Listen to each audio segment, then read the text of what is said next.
Alhamdulillah, tahun 2026 telah menjadi tahun di mana agenda reformasi mendapat center stage.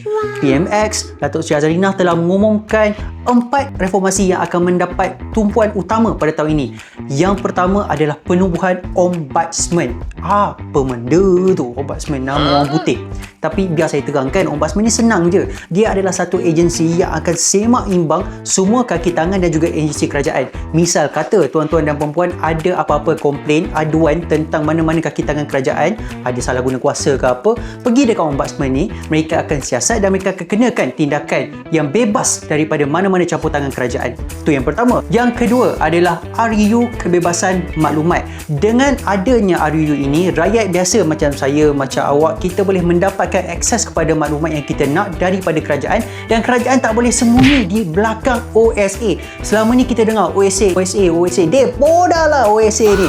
Apa barang lah, kalau semua benda OSA, apa nak jadi? Apa yang kita boleh buat? Jadi, RUU Kebebasan Maklumat ni akan memberikan kita peluang untuk menyelesaikan konflik ini. Dan yang ketiga adalah pemisahan jawatan antara Peguam Negara dan Pendakwa Raya.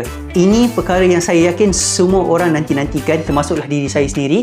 Dan kenapa benda ni memang ditunggu-tunggu? Kerana akhirnya kita boleh pisahkan dua jawatan ini yang tertumpunya kuasa selama ini untuk mengelakkan sebarang kemungkinan dan sebarang spekulasi yang adanya campur tangan politik dalam pendakwaan jenayah di dalam negara kita.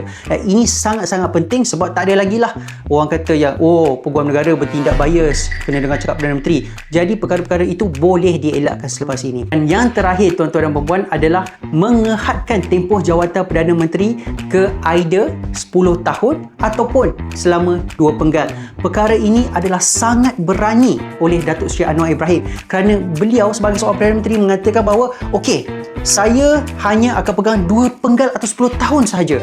It takes not only political courage tapi juga political will, kemahuan politik dari pihak beliau. Jadi dekat sini mungkin orang akan tanya, apa kita orang dapat? Basically tuan-tuan dan puan-puan, apabila seseorang itu memegang jawatan dengan terlalu lama, beliau dapat menumpukan kuasa beliau dan juga memastikan beliau boleh memanipulasi kuasa itu untuk kepentingan beliau sendiri. Contoh yang saya boleh bagi adalah pada 1988, kalau korang masih ingat lagi, ada campur tangan dari eksekutif ke dalam kita punya kehakiman yang menyebabkan krisis kehakiman pada waktu itu. Jadi dengan adanya cadangan ini dan juga had limit ini, kita dapat elakkan situasi sebegitu daripada berlaku lagi. Dah faham? Silalah komen.